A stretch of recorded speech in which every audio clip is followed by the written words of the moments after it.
What's up, Miami Heat fans? It is your boy Ernest. I am back again with another Miami Heat Talk video. Hope everybody's having a beautiful day, and off we go on another Miami Heat Talk adventure. You guys, I want to try to be as positive as I can, but that's really difficult with this season. Now, since our last video, 3 games have gone by.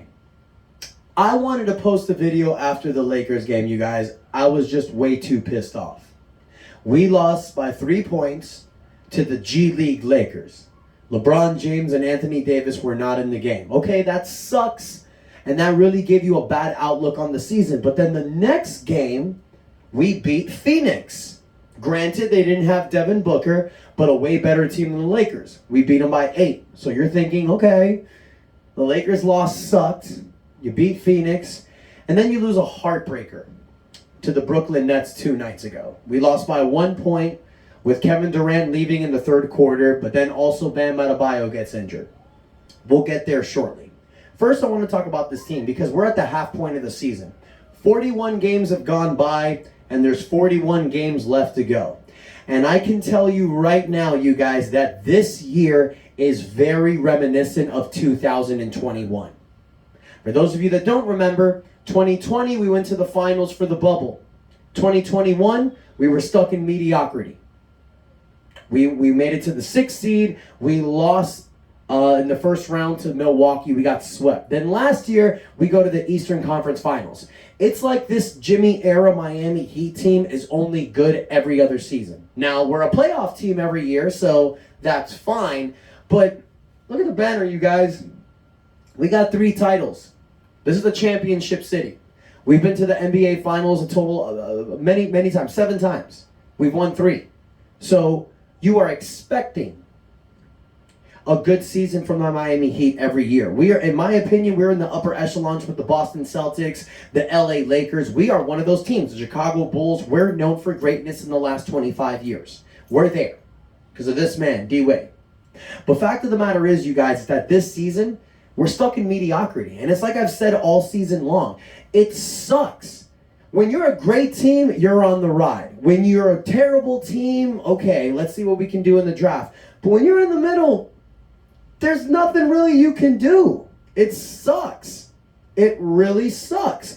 And this team is not a mediocre team. Say what you want about P.J. Tucker going to Philadelphia, but P.J. Tucker ain't do shit in Philadelphia.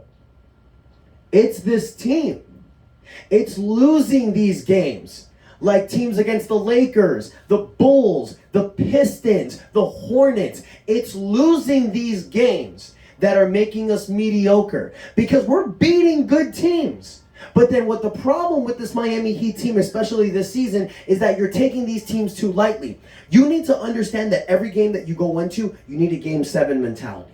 You need to go in there and you need to win. You can't be lazy. I'm seeing a lot of lazy game playing from a lot of players this season. Now, I'm not going to say Bam Adebayo or Tyler Hero. To me, those are our 2 best players for the season. But Jimmy Butler has missed 14 games so far this season. He's going under load management. How would our record be if Jimmy Butler played the majority of the games this season that he was able to play? That's one. Secondly, Kyle Lowry's not what he used to be, you guys. We gave Kyle Lowry that contract for the first year, for last season. He stepped up and he did his job correctly, and he helped it to the Eastern Finals. But he is not playing with that same intensity that he had. He looks to me like a guy who's cashed out, he's got his money, and he'll give it to you when he can. Now, I will say that there's still top 20 moments as a point guard in the NBA that he shows. So I still feel that Kyle Lowry can be that guy. But last season, he drew more charges than the majority of NBA teams throughout the season. You're not seeing that hustle this season, so it hurts you. And then, let's not go off the fact that we've been having these terrible injuries this season. Omar Yurtseven's gone down. Max Strus has missed games. Gabe Vincent has missed time. So many players have missed time this year. And it shows in our record. But even with all that adversity, even with all that crap, we're still 21-20. We still have a winning record, and guys, we're still there. We're 8th seed in the Eastern Conference, but there's a lot of basketball left to play this season. We're only 5 games down from the 4th seed.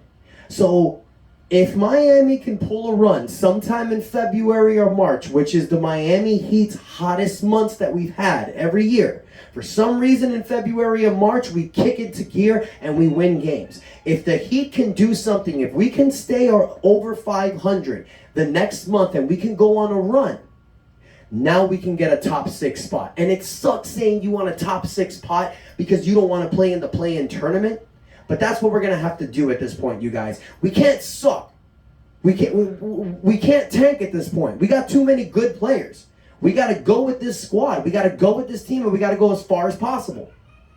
Now, is that going to be a first-round exit, or is that another trip to the Eastern Conference Finals? Only time will tell, but the main point that we need, you guys, is health. Victor Oladipo is starting to show that he can be that guy. His last 4 games, he's averaging over 20 points a game, and he's dominating in the defensive end. So Victor Oladipo is showing you that he's getting that groove back, okay? And it's like I mentioned earlier, injuries are playing a big part to our team this season. One injury that everybody was concerned about was Bam Adebayo. He got injured in his wrist doing a dunk against the Brooklyn Nets. Now I'm here to give you guys a report. Bam Adebayo had an MRI yesterday. Nothing serious. It's a wrist contusion. He's not going to play tonight against OKC, but I think he's only going to miss 2 to 3 games. So that's a benefit. But here's where it's a negative. Every game is important this season. So without Bam Adebayo for the next few games, we're shit out of luck. Let me explain why. Tonight, we have the Oklahoma City Thunder. Say what you want about that team offensively, they're coming at you. And they score a lot of points. They suck defensively, but they score a lot of points. Here's the problem. We don't have Bam Adebayo tonight. We're still missing Caleb Martin. Kyle Lowry's not going to play. And Tyler Hero is also out. Leaving us with only 1 starting player, Jimmy Butler. 4 starters are missing tonight.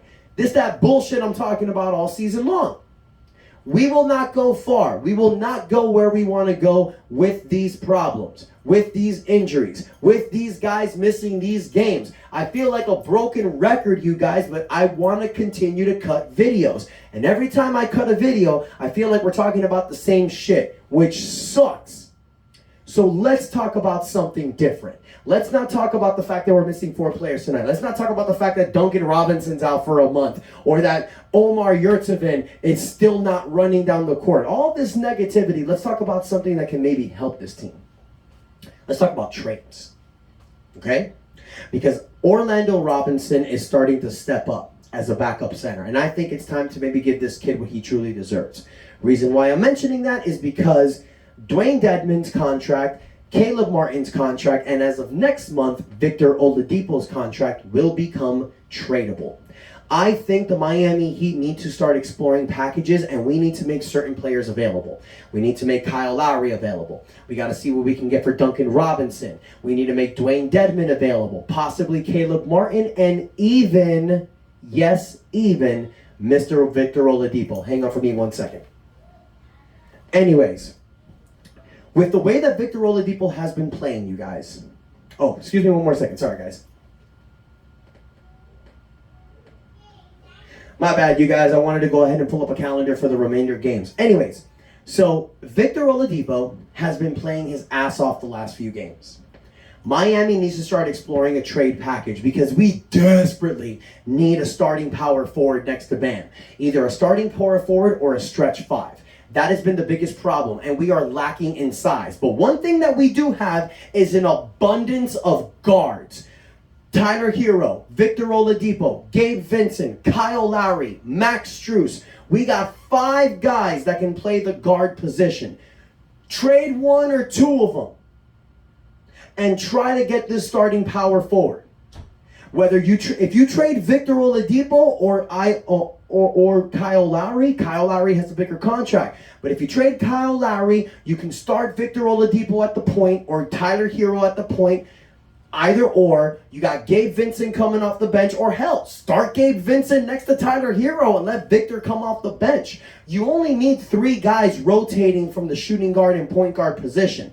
And you still have Max Strus. Now, if you trade for a stretch 5 or a starting power forward, you can now bring Caleb Martin off the bench. In my opinion, that is his specialty position. You can move Caleb Martin as the 6th man or the 7th rotation coming off. You still have Max Strus. You still have Gabe Vincent. You still have an abundance of guys that can play that guard position. We are having a deficiency problem with our size. We saw it last year in the conference finals. We couldn't match with Robert Williams and some of these bigger teams. We know we're going to have that problem again going into the playoffs. Hello, Giannis Antetokounmpo. We know the problems that we're going into, and we haven't done anything to fix them. That's why the trade deadline is going to be big for the Miami Heat. But not just the trade deadline, the buyout line as well. Jay Crowder is still rumored to get bought out by Phoenix. If he's bought out by Phoenix, you guys, the Miami Heat still has a $400 $4 million biannual exception, and we still have $4 million left from our mid-level exception. We can offer Jay Crowder one of the biggest contracts that any team can offer him, plus he's going to get his buyout from Phoenix. And I don't know about you guys, but I would love to see Jay Crowder back in this team.